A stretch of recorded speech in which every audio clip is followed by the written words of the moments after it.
우리 성경에는 정말 다양한 인간의 모습이 전혀 미화되지 않은 채 나신 그대로 드러나 있습니다.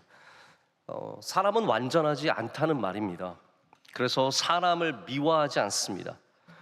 그 훌륭한 노아가 방주를 짓고 순종해서 그렇게 주님께 사랑받았던 노아가 나중에 포도를 재배하고 그 포도주를 마시고 술 취해서 벌거벗어 누워있는 모습을 그대로 다 기술합니다.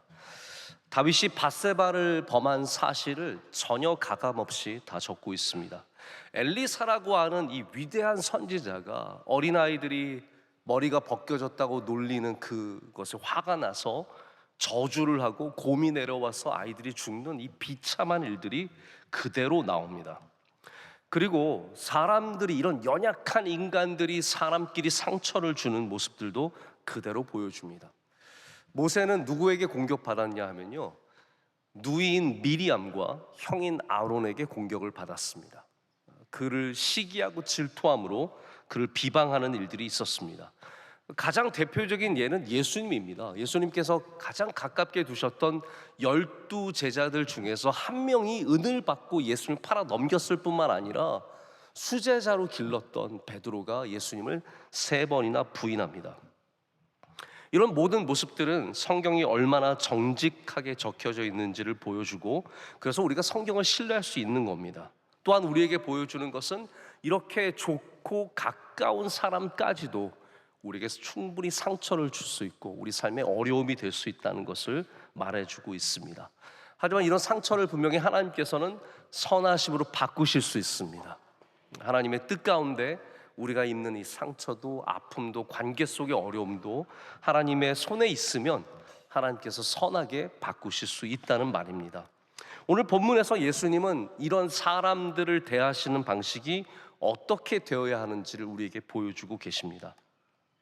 특별히 3가지의 모습으로 사람들을 대하시는데, 관계를 이루어 가시는데, 정말 먼저 마태복음 8장이 어떤 구조로 이루어졌는지 잠깐 좀 얘기를 해야 될 것 같습니다. 여러분 아시다시피 마태는 예수님의 태어나심과 죽으신 그 예루살렘의 사건 외에는 모든 사건들이 순차적으로 되어 있지 않습니다.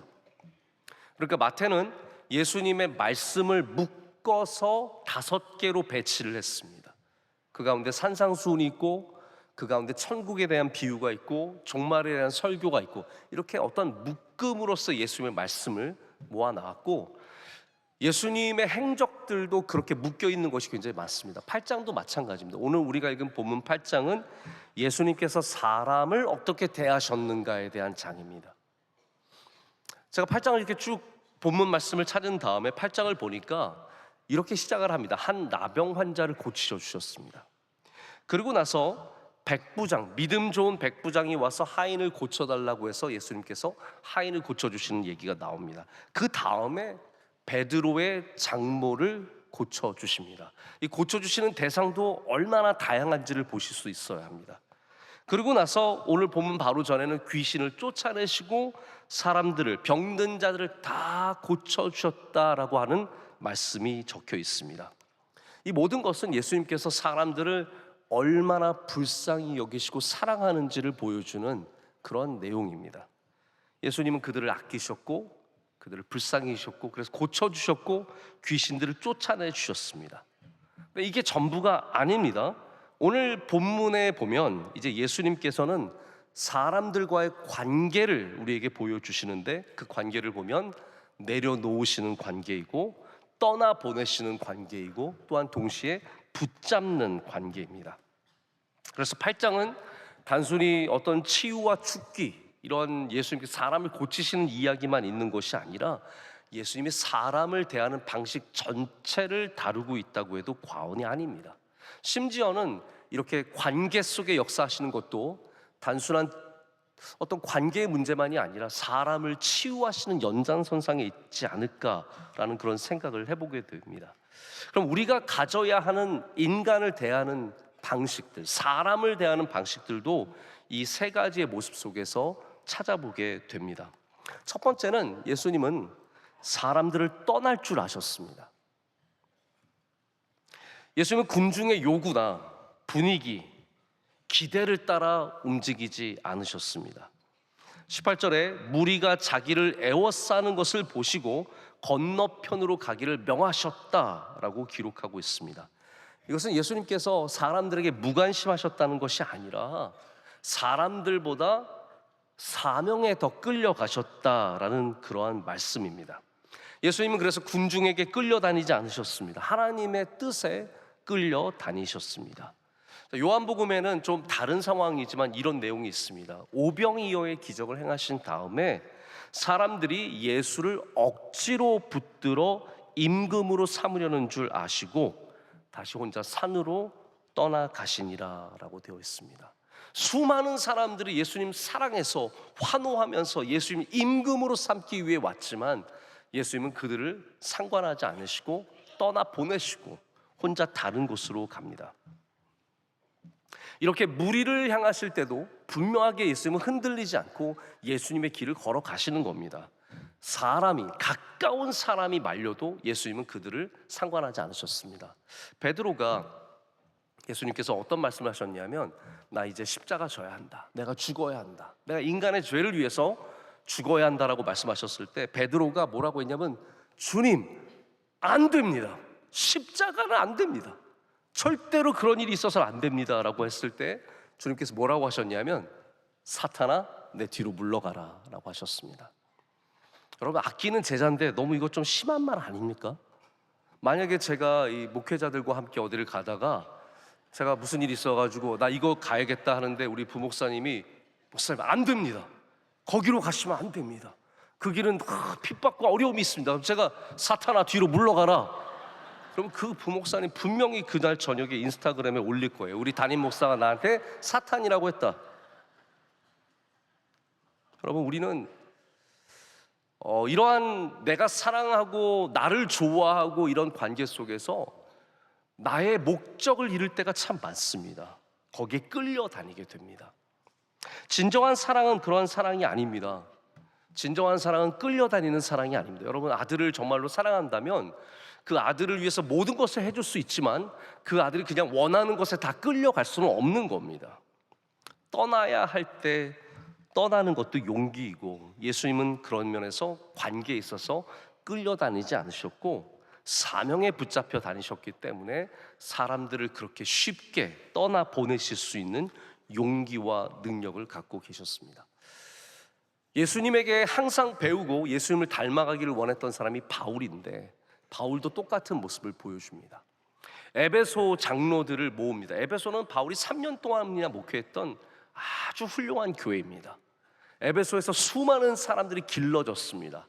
거기에 목회자들과 거기에 평신도 지도자들을 모은 다음에 내가 예루살렘에 가야겠다. 그들이 울고 불고 난리가 났습니다. 가지 마십시오. 왜 그런 데를 갑니까? 어려운 일이 기다리고 있습니다 라고 했을 때 바울이 그들을 떠나서 예루살렘을 향해서 가게 됩니다. 왜냐하면 사명이 그를 이끌고 있었기 때문입니다. 우리는 환호하는 곳에 머물러 있으려고 하지 마시고 사람을 떠날 줄 아는 용기를 가져야 합니다. 내가 이들이 아니어도 하나님이 인도하신 삶이 있다는 것을 믿고 갈 수 있어야겠죠. 이것이 예수님께서 첫 번째 보여주시는 오늘 모습인데, 이제 두 번째부터 들어가면 약간 헷갈리기 시작합니다. 왜냐하면 두 번째 인물은 서기관입니다. 19절을 보면 한 서기관이 예수님께 나와서 묻습니다. 제가 예수님 어디든지, 예수님 가시는 곳이라면 어디든지 따라가겠습니다. 제가 볼 때 12명의 제자들이 참 훌륭하지만 서기관 한 명 더 들어가면 참 좋았을 것 같아요. 제 개인적인 의견입니다. 12 제자들 가운데는 의사 누가도 있었고 세리인 마태도 있었습니다. 그리고 어부들과 평범한 사람들이었어요. 여기에 성경의 전문가, 서기관은 성경을 늘 필사하는 사람이고 성경을 박식하게 알고 있는 사람입니다. 그런 사람 하나 들어가면 얼마나 도움이 되겠습니까? 한마디로 총무 하나 생기는 거잖아요. 근데 예수님께서 이 오겠다고 하는 사람을 물리치시듯이 말씀하십니다. 뭐라고 말씀하시냐면 여우도 굴이 있고 공중의 새도 거처가 있을 때 인자는 머리 둘 곳이 없다. 자, 이 말씀은 우리 조금만 바꿔서 생각하면 무슨 말이면 너 따라오지 마. 감당 못할 걸. 너 나 따라오지 마. 여기 절대로 네가 생각하는 그런 좋은 곳이 아니야. 나랑 다니면 고생해야 되고 힘들고 밥도 제대로 못 먹고 핍박도 당할 수 있고 어려움도 있어. 그러니까 오지 마. 아니 이렇게 좋은 사람 있으면 데려가야죠. 스카웃을 못할 망정 와서 하겠다는데 데려가야죠. 예수님께서 오지 말라고 하십니다. 사람을 오지 말라고 하는 것처럼 어려운 게 없습니다. 이번에 우리도 청년대학부에서 단기 선교를 갑니다. 단기 선교를 다양한 국가로 가는데 감사하게도 우리 청년들이 지원을 많이 했습니다. 문제는 다 데려갈 수 없습니다. 잘라내야 돼요. 가겠다고 하는, 이렇게 선교 가기가 쉽지 않은 때에 청년들이 지원했으면 다 데려가면 좋겠지만 여러분, 그것만 하나님의 뜻을 이루는 게 아닙니다. 때로는 잘라내야 어쩔 수 없이 물리쳐야 하는 일들이 생긴다는 거죠. 근데 이게 세 번째로 넘어가면 또 더 헷갈려집니다. 왜냐하면 이번에는 예수님을 따라가는 제자들 중에서 한 사람이 예수님께 나와 말합니다.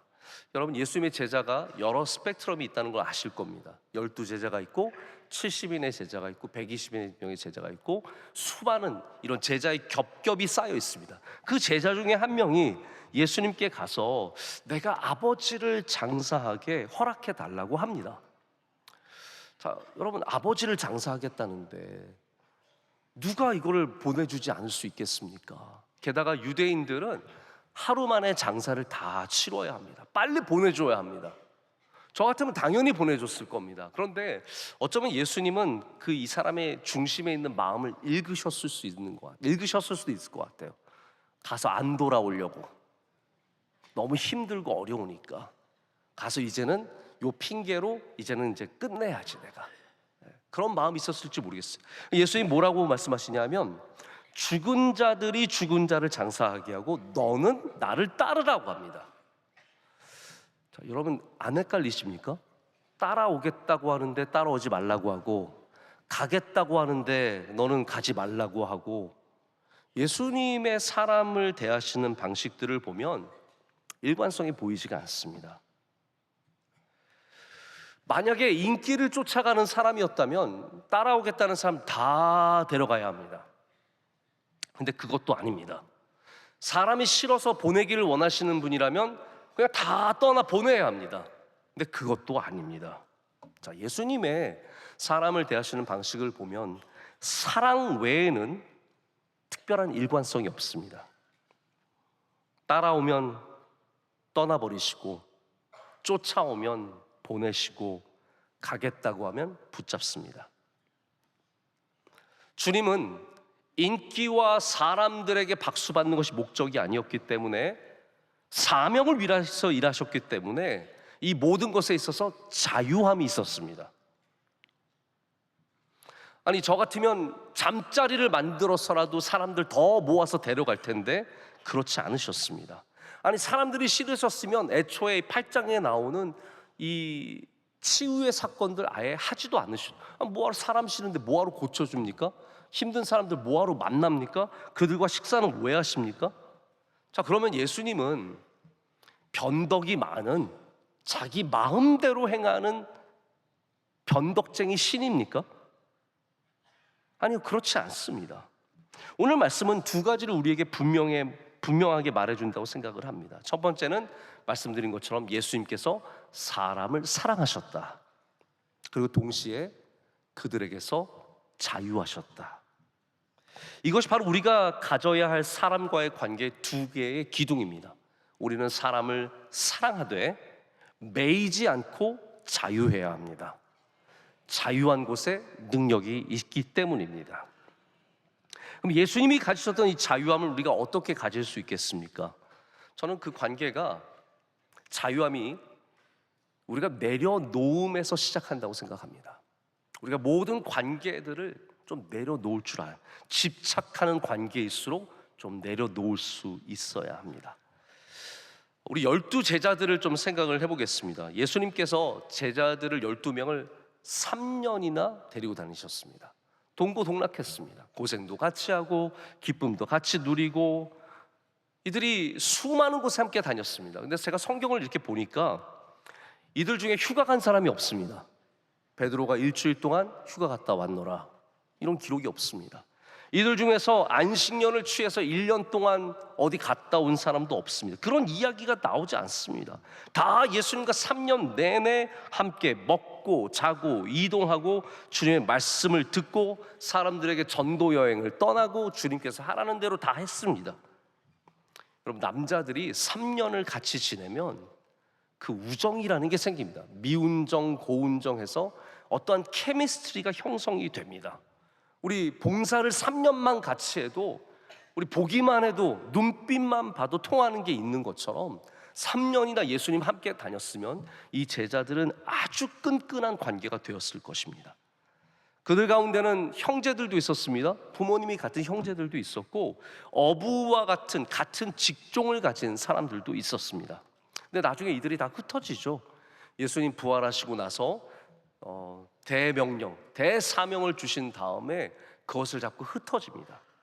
또 사도행전에 보면 큰 핍박이 예루살렘 교회에 임하면서 많은 교회들과 사도들이 흩어져 나가게 됩니다. 그래서 핍박이 임하는 것이 교회가 온 세상으로 흩어져 나가는 굉장히 중요한 그러한 시작점이 됩니다. 그런데 제가 이렇게 성경을 보니까 이 끈끈했던 제자들이 다시 모이는 법이 없습니다. 혹시 제가 저만 성경을 잘못 본 건지 좀 걱정이 돼서, 여러분 혹시 그런 거 보신 적 있으세요? 뭐 제자들이 1년에 한 번씩 모였더라. 네. 예수님을 기리면서 1년에 한 번씩 예루살렘에 모여서 우리 제자들 함께 모여서 컨퍼런스도 열자, 우리가 계속해서 복음을 전하기 위해서 세미나도 갖자, 지금까지 했던 수많은 훌륭한 사역들 가서 좀 소개 좀 하자, 그랬던 기록들이 성경에 단 하나도 없습니다. 제가 알고 있는 한 딱 한 번의 모임이 있었는데 그것이 바로 예루살렘 공의회입니다. 사도행전 15장에 나오는 예루살렘 공의회는 복음을 이방인에게 어떻게 전할 것인가에 대한 중요한 회의였고, 여기서 베드로와 야고보 같은 교회 지도자들이 그 방향을 결정하는 중요한 내용이 나옵니다. 이때는 여러 제자들이 함께 모여있는 모습을 보게 됩니다. 그러나 다른 어떤 성경에서도 우리는 제자들이 다시 모이는 것을 보지 못합니다. 왜 그런 걸까요? 혹시 사이가 나빠서 서로 막 질투하고 시기해서 헤어져서? 근데 제가 성경을 보면은 제자들이 부활 이후에 성령의 충만함을 받은 다음에는 그런 것 자체가 사라졌습니다. 옛날엔 시기도 하고 미워도 하고 서로 경쟁도 했지만 성령에 충만해진 다음에는 그런 것조차도 다 사라졌습니다. 그러면 이들이 왜 이렇게 더 이상 모이지 않았을까요? 아마 그들의 사역지가 다 달라지고 그들의 삶의 자리가 완전히 흩어졌기 때문일 것입니다. 예루살렘에 남아있는 사도들도 몇 있었겠지만 전승에 따르면 도마 같은 사도는 어디까지 갔냐면 인도까지 갔어요. 인도에 가서 복음을 전한 사도가 있었습니다. 그리고 우리가 산티아고라고 하는 그 길 걷지 않습니까? 까미노 데 산티아고, 그게 야고보의 무덤이 있는 곳으로 향하는 길인데 아마 야고보는 그 스페인 너머까지 가서 복음을 전한 것 같습니다. 또 전에도 말씀드린 적이 있지만 요한은 예수님의 어머니 마리아를 모시고 에베소에 가서 정착을 했다는 전승도 있습니다. 다양한 곳으로 흩어져 갔습니다. 그리고 중요한 것은 뭐냐면 관계에 매어 있지 않고 내게 주신 새로운 자리에서 충실하게 살아갔다는 겁니다. 내게 주신 이 충실한, 내게 주신 이 사명을 붙잡고 바로 에베소에서, 스페인에서, 인도에서 거기서 주신 새로운 만남을 가지면서 충실하게 살아갔다는 겁니다. 자, 보십시오. 우리의 삶도 마찬가지입니다. 우리의 삶도 어려서는 학교를 중심으로 많은 교제와 관계가 생깁니다. 학교 친구들 그냥 없으면 죽을 것 같고 맨날 봐야 되고 전화해야 되고 문자해야 됩니다. 그러나 점점 크면서 우리의 삶의 자리가 바뀌기 시작합니다. 결혼을 해도 삶의 자리가 많이 바뀝니다. 주변의 사람들이 바뀝니다. 친구로 가득했던 삶이 이제는 시댁도 있고 이제는 처가도 있고 내 주변에 다른 사람들이 채워지기 시작합니다. 출산도 우리의 자리를 바꿉니다. 이제는 뭐 잠시 회사도 그만두고 아이들을 돌보면서 나의 삶의 자리가 좁아집니다. 그러면 우린 두렵죠. 내 모든 관계가 끊어지는 것 같고, 내가 이렇게 집안일만 하고 있으니까 내 모든 인생의 의미가 다 사라지는 것 같은 착각을 갖기도 합니다. 그래서 자꾸 더 많은 관계에 집착하게 되고 옛날 사람들 찾게 됩니다. 직업도 우리의 자리를 바꿉니다. 직업을 따라서 이사를 가기도 하고, 우리 명성교회에서 큰 수많은 사람들이 직업 때문에 다 흩어져서 살아가기도 합니다. 다른 곳에서 교회를 다닙니다. 그러다 보면 우리도 다 이제는 내려놔야 하는 관계들이 항상 생길 수밖에 없습니다. 이제는 조금 떠나보내야 하는 사람들이 생길 수밖에 없습니다. 그런데 사람들은 관계에 어떤 욕심과 집착이 있어요. 만남을 계속 가져가려는 시도를 하고, 그게 없으면 불안해합니다. 청년들도 보면 단기 선교를 다녀오면 꼭 모임을 갖습니다. 2024년도 에티오피아 팀 모여! 그래가지고 그 2년 전에 우리 에티오피아에서 함께 고생하고 수고했다고 모입니다. 모여가지고 우리 그때 에티오피아에서 인잘라 먹었지 뭐 그러면서 그 얘기를 하면서 시시콜콜한 얘기를 하면서 또 같이 차도 마시고 즐겁게 얘기를 나눕니다. 괜찮습니다. 1, 2년 그런 건 괜찮아요. 근데 한 5년 정도 지나면 이제 다들 뭔가 기운이 빠집니다. 그러면 거기에 집착하고 있는 한 2명, 3명만 모여요, 항상. 그래가지고 2004년도, 심지어는 2010년에 갔던, 2005년에 갔던 태국팀 모여 그래서 모이는데 가보면 꼭 맨날 나오는 2사람만 나오는 거예요. 여러분, 이런 모임들이 점점 희미해지고 느슨해지는 것은 당연한 겁니다. 왜냐하면 우리 삶의 자리가 계속해서 바뀌어가고 있기 때문입니다. 우리가 나쁜 사람이어서가 아니에요. 내가 그들을 미워해서도 아니에요. 자, 여러분들과 멀어진 사람들이 여러분이 그냥 미워서, 여러분이 싫어서 그냥 멀어진 게 아닙니다. 살다 보면 우리의 거리가 멀어지고, 우리의 만남의 빈도수가 멀어지고, 그리고 우리가 만날 힘이 부족하기 때문에 점점 멀어지는 관계들이 있다는 겁니다. 그래서 제가 소개한 멜 로빈스가 우정의 3가지 기준을 말하는데, 근접성, 타이밍, 에너지라고 말해요. 여러분, 친구도 힘 있어야 만나는 거지, 힘 없으면 친구 못 만납니다. 그 맨날 사람들 챙기는 사람들, 그 쓸데없는 사람 에너지가 많은 사람들이에요. 제가 아는 어떤 목사님은 차에 딱 타시면 그때부터 전화를 하기 시작합니다. 이 사람 전화하고 저 사람 전화하고, 목회도 아니에요. 그냥 여러 사람들 챙기는 거예요. 다 챙깁니다. 저는 차에 타면 잡니다. 뭐하러 모든 사람들을 다 연락해서 지금 잘 지내고 있냐, 뭐 하고 있냐. 그분은 편지도 다 쓰셔가지고 다 챙겨요. 에너지가 있어야 그것도 감당하게 된다라는 거죠. 여러분, 때로는 우리는 내려놔야 할 관계들이 분명히 있습니다. 예수님처럼 좀 자유하게 떠나보내야 하는 사람들도 있다는 거죠. 저는 요즘에 목사님들을 많이 만납니다. 왜냐하면 제 삶의 자리가 목회예요. 예전에는 학교를 다녀서 학교의 사람들도 알았고, 예전에는 세상 사람들도 알고 지냈지만, 이제는 교회로 바뀌었습니다. 목사님, 왜 제 주변에는 애기 엄마들밖에 없어요? 네가 애기 엄마니까 애기 엄마들밖에 없는 거야. 당신이 애기 엄마니까 애기 엄마들이 주변에 많아지는 거죠. 저도 처음에는 대학 동창회 나갔습니다. 몇 년이 지나고 나니까 더 이상 나갈 이유가 없어요. 처음에는 나가보니까 뭐 밥도 시내에서 먹고, 밥 먹고 클럽 가더라고요. 너무너무 저와 안 맞아요. 그러니까 삶의 자리가 다르니까 점점 안 가게 되고, 3년 4년 지나고 나서는 연락도 안 하고 지냅니다. 그렇게 친하게 지냈던 형, 누나, 수많은 동료들이 있지만 이제는 연락도 안 합니다.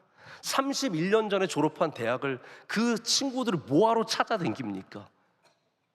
제 친했던, 우리 교회에서 함께 컸던 우리 대학부, 청년부 이런 친구들도 요즘에 연락을 거의 안 합니다. 먼저는 중요한 것은 그들이 먼저 연락을 안 하기 시작했다는 것입니다. 저의 잘못이 아니라는 것을 말씀을 드리고 싶고, 우리 명성교회에서 자란 대학부, 저희 가장 친했던, 매일같이 보고 전화하고 그랬지만 이제 삶의 자리가 달라졌습니다. 제 제일 친했던 친구 하나는 목사가 되었습니다. 목사가 되어서 어디서 지금 청소년 센터 장을 하고 있어요. 저 멀리서 있고 교회도 다른 데 다니니까 그 친구 평생에 늘 같이 있었던 친구지만 지금 몇 년 전부터는 연락을 잘 안, 그 친구가 먼저 연락을 안 하기 시작했고, 저도 굳이 뭐하러, 너무 여기에 매이지 말자. 저는 그 친구 참 사랑하고 축복하지만 우리의 만남에 이제는 어떤 연결성이 떨어지는 것이고, 거기에 대해서 내가 놔줄 수 있는 부분들도 필요하다라는 생각을 갖습니다. 근데 이게 어려운 대상이 있습니다. 목회자에게 친구보다 더 애착이 가는 존재가 교인입니다.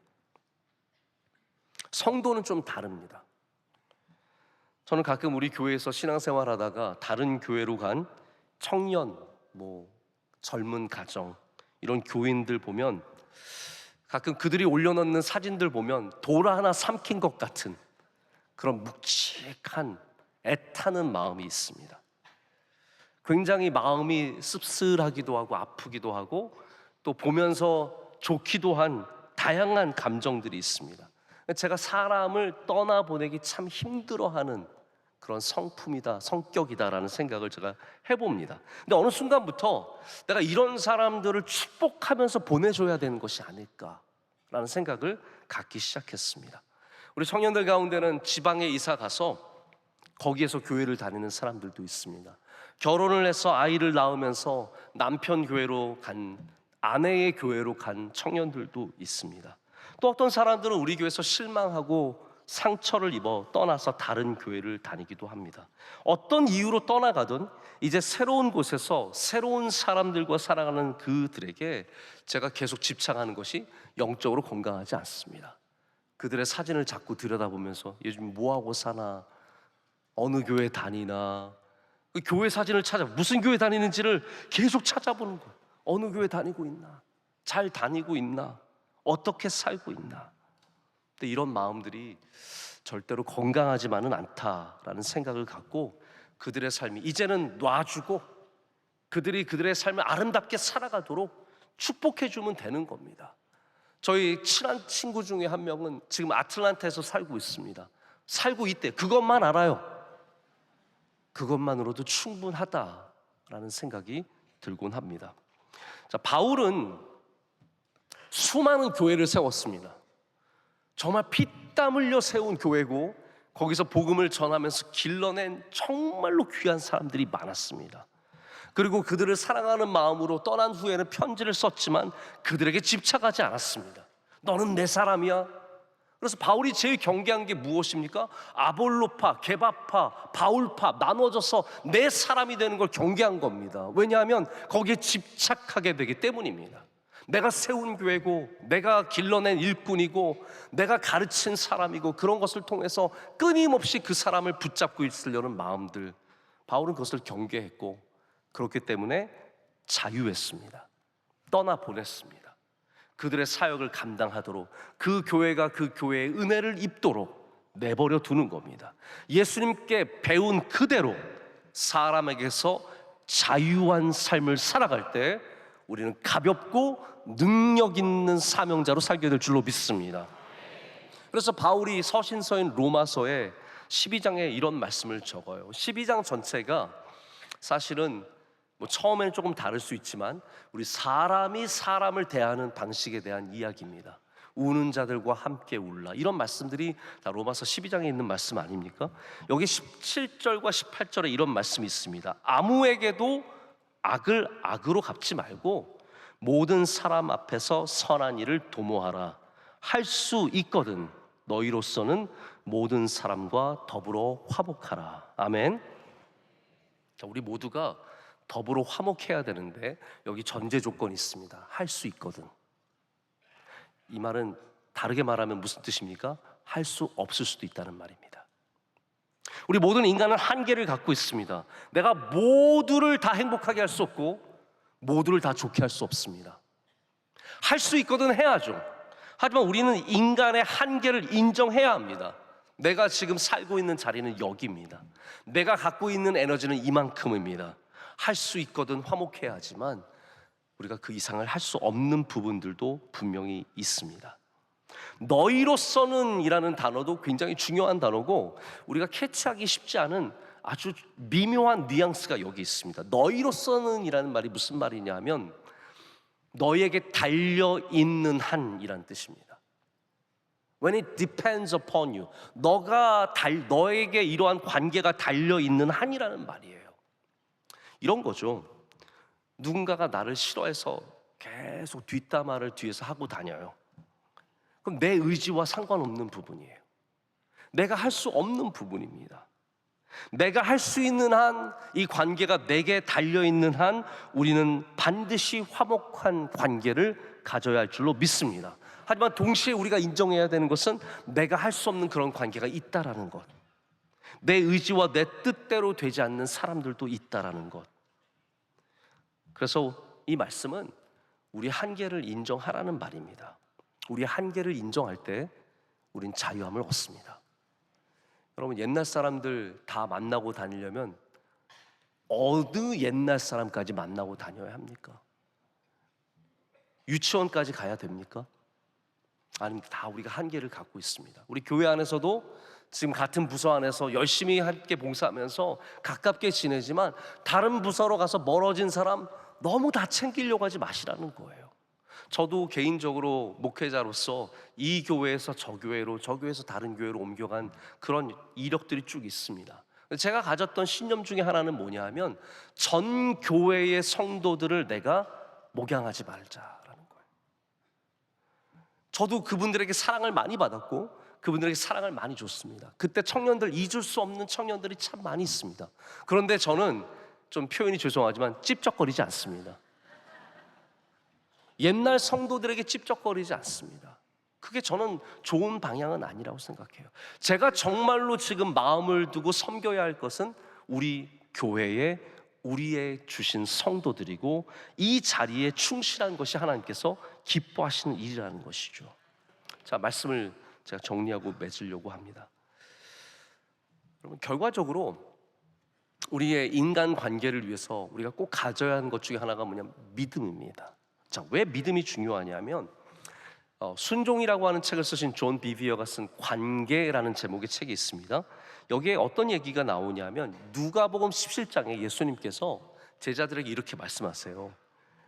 만약 형제들이 하루에 죄를 7번 짓고 다시 돌아와서 회개하고 용서를 구하면 너희는 용서하라 라고 말씀하십니다. 자, 이게 여러분 얼마나 어려운 일입니까? 한 번 죄를 짓고 나한테 와서 용서를 구해도 한 번도 용서하기 쉽지 않은데 한 사람이 죄를 7번이나 짓고 돌아와서 나한테 용서해 달라고 하면 어렵겠죠? 안 듣고 계시죠? 어렵지 않겠어요? 얼마나 어렵겠어요? 그러니까 이때 제자들의 반응이 정말로 흥미롭습니다. 7번 용서해라 그랬더니 제자들이 뭐라고 말하냐면 5절에 보면 사도들이 주께 여짜오되 우리에게 믿음을 더하세요 라고 말합니다. 이 말은 무슨 말이냐면 우리 인간 관계에도 믿음이 반드시 필요하다는 겁니다. Increase our faith예요. 우리의 믿음을 더하게 하소서. 우리 믿음이 더해져야 용서도 할 수 있고 품을 수도 있고 사랑할 수도 있고 함께 할 수도 있는 겁니다. 그냥 내가 좋은 사람이라서가 아니라는 거죠. 제자들도 그거 너무나 잘 알기 때문에 주님, 우리의 힘으로는 안 됩니다. 믿음을 더해 주세요. 저 그거 못할 것 같아요. 저 사람 용서 못할 것 같아요. 저 사람 함께 못할 것 같아요. 저 사람 떠나지 못할 것 같아요 라고 할 때 우리에게 필요한 것이 더 큰 믿음을 갖는 것입니다. 그래서 궁극적으로 예수님과의 관계가 건강한 사람이 사람들과의 관계도 건강합니다. 예수님은 사람을 사랑하셨습니다. 마태복음 8장의 내용 전체가 바로 그런 부분들이에요. 사람을 사랑하셨기 때문에 그들을 고쳐주셨습니다. 그러나 사람을 사랑하시지만 사람에게 끌려다니진 않으셨습니다. 자유하셨습니다.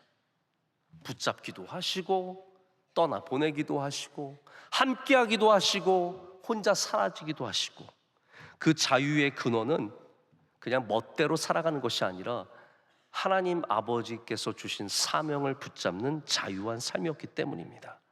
우리는 상처 안 받기 위해서 너무 사람에게 매여 있습니다. 사람들에게 인정받으려고 쓸데없는 모임과 쓸데없는 관계에 집착해 있습니다. 사람을 잃을까 두려워서 아직도 놓지 못하고 있는 것이 너무나 많습니다. 그럴수록 우리는 믿음의 정체성을 잃어버리게 됩니다. 하나님 안에서, 예수 그리스도 안에서 우리가 분명한 정체성, 나는 자유한 사람이라고 하는 정체성을 갖는다면 우리는 주님께서 하신 것처럼 떠나보낼 수도 있고 붙잡을 수도 있고 내려놓아야 할 때 내려놓을 수도 있는 그러한 사람들 될 줄로 믿습니다. 오늘도 주님이 주신 사랑 안에서 자유함을 얻고 나아가신 여러분 되시기를 축복합니다. 하나님 아버지 감사합니다. 연약한 우리를 불러주시고 연약한 우리에게 하나님의 축복의 관계를 허락하심을 감사합니다. 하나님, 이 모든 것을, 이 모든 사람들과 함께하는 일에 특별히 믿음이 더욱 필요함을 주님께 고백합니다. 우리 모두에게 믿음을 주시옵소서. 예수님의 이름으로 기도드립니다. 아멘.